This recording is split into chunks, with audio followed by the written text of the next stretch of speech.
नमस्कार दोस्तों। आज के समय में हर इंसान की ज़िंदगी में इतनी उलझनें, इतनी परेशानियां हैं कि बहुत मुश्किल है कि इंसान चिंता करने से बच सके।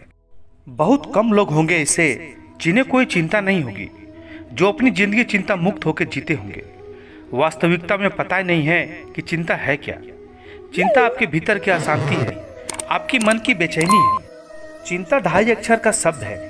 4 शब्द का अर्थ होता है चैन चुराना, ना शब्द का अर्थ होता है नकारात्मक सोच देने वाली, और ता शब्द का अर्थ होता है तबाही मचाने वाली, आपके मन में और आपकी जिंदगी में।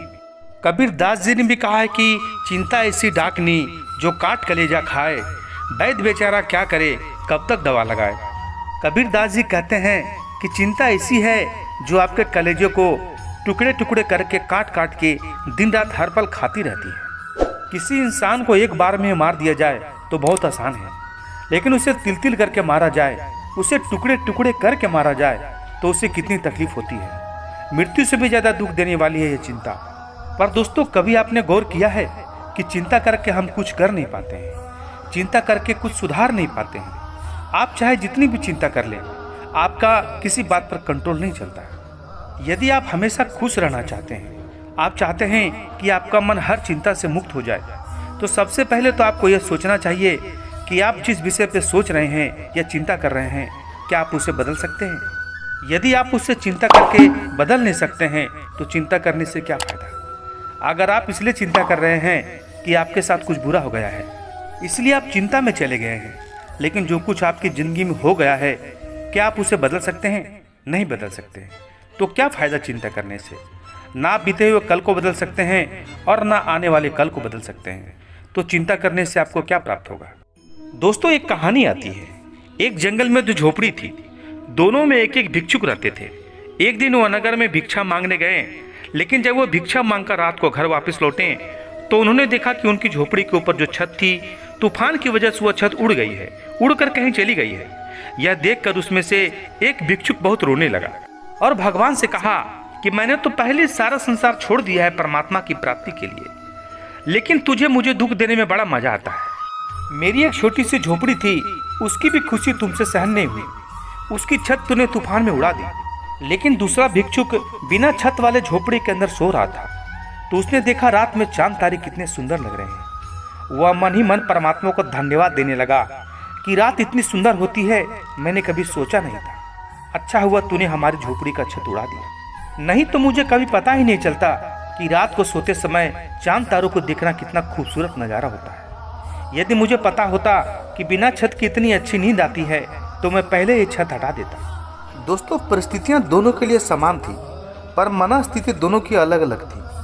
परिस्थितियां आपकी जैसी भी हो, उसमें आपको खुश रहना है या दुखी रहना है, ये सब कुछ आपके ऊपर निर्भर करता है। परिस्थितियां हमें चिंता नहीं देती, उन परिस्थितियों को हम कैसे लेते हैं उससे हमको चिंता होती है। कुछ लोग ऐसे भी होते हैं, कहीं से कुछ बुरी खबर सुन लेते हैं तो उससे उनको चिंता होने लगती है कि कुछ गलत ना हो जाए। दूसरे के घर में चोरी हुई तो कहीं मेरे घर में ना चोरी हो जाए, किसी और के घर में गलत हो रहा है तो कहीं मेरे साथ गलत ना हो जाए। पता है, कई बार सोच सोच के ही आप उस नेगेटिविटी को अपने घर में ले आते हैं। आपके घर में होती नहीं है, लेकिन सोच सोच के जो बात ना होने वाली हो वो भी एक दिन सच में हो जाती है, क्योंकि आप उस बात को सोच सोच कर इतना आकर्षित कर देते हैं कि वो आपकी जिंदगी में आ जाती है। ऐसे ही एक व्यक्ति की कहानी है जो कहीं से भी लोगों की बात सुन लेता था तो उसको विश्वास कर लेता था और उसी हिसाब से चलता था। उसकी पत्नी उससे बहुत परेशान हो चुकी थी, वह एकदम वहमी हो गया था।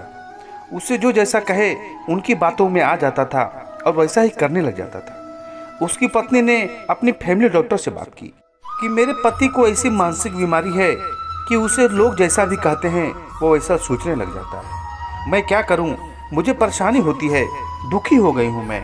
तो डॉक्टर ने उसे एक सलाह दी कि जैसा जैसा मैं कहता हूँ वैसा वैसा करती जाओ। जैसे ही आपके पति सुबह उठें तो मुझसे कहना कि आज आप बहुत बीमार लग रहे हो, और यही बात अपनी नौकर से, अपने ड्राइवर से, अपने वॉचमैन से कहलानी है। और जब वो अपने ऑफिस पहुँचे तो वहाँ के लोगों से भी वही बात कहें कि आप बीमार लग रहे हैं।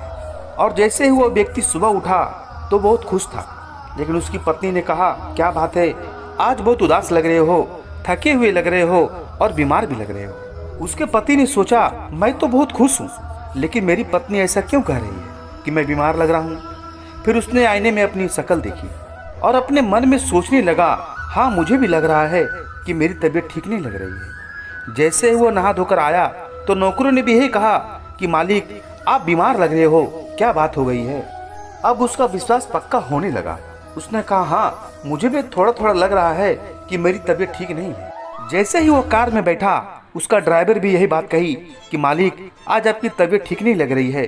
तब उसने कहा, हाँ आज मेरी तबीयत कुछ खराब लग रही है। और जैसे ही वो अपने घर के गेट से निकल रहा था उसका वॉचमैन भी यही कहने लगा, मालिक आप आज इतने बीमार लग रहे हैं, आप ऑफिस कैसे जा रहे हैं। उसने बोला, क्या करूं, ऑफिस तो जाना ही पड़ेगा। जैसे ही वो अपने ऑफिस पहुंचा ऑफिस के लोगों ने यही बात कही कि आप इतने बीमार हैं और आप ऑफिस कैसे आ गए। यह सुनकर उसके मन से उसके शरीर पर इतना असर हुआ कि वो खड़ा नहीं हो पा रहा था और उसे दो लोग पकड़कर वापस कार में छोड़ने आए और ड्राइवर उसे पकड़कर घर ले चला गया। शाम को उसका वही फैमिली डॉक्टर उसके घर आया और उसकी तबीयत चेक की। उसने कहा कि आपको कोई बीमारी नहीं है। वह व्यक्ति कहने लगा, नहीं मैं बहुत बीमार हूँ, मुझ में खड़ा रहने की भी अब ताकत नहीं है। तब वो डॉक्टर ने सारे लोगों को बुलाया और सारी हकीकत उस व्यक्ति के सामने रख दी। जब उसने ये सारी बातें सुनी तो वो बहुत हैरान हो गया और वो सोचने लगा, सभी लोगों ने जो झूठ मेरे मन में डाला उसे मैं सच मान लिया, इसलिए मैं लोगों की हर बात मानकर मैं चिंता करता रहता हूँ और उसी की वजह से मैं हमेशा डरता रहता हूँ। और पता है दोस्तों, ये कहानी किसकी है? ये कहानी हमारी है। हम भी बेवजह डरते हैं और हम भी बेवजह चिंता करते हैं। कुछ सुन लेते हैं तो डर जाते हैं, चिंता में पड़ जाते हैं। ये डर, ये चिंता सच नहीं है। यदि हम इतनी सी बात समझ जाएं कि जिस बात के बारे में हम इतना चिंता कर रहे हैं, इतना ज्यादा सोच रहे हैं, वह सच नहीं है और ना ही वह सच होने वाला है। जो हुआ ही नहीं है उसे सोच सोच कर क्यों चिंता करना, और जो गुजर चुका है उसकी भी क्या चिंता करना। इससे कुछ हासिल और लाभ होने वाला नहीं है। इसीलिए आज से, अभी से ये निश्चय कर लें कि परिस्थितियां कैसी भी हो, हमारी मन की स्थिति कभी नहीं बिगड़ेगी, हम हमेशा खुश रहेंगे। दोस्तों आज के लिए इतना ही, मिलते हैं अगली वीडियो में, तब तक के लिए राधे राधे।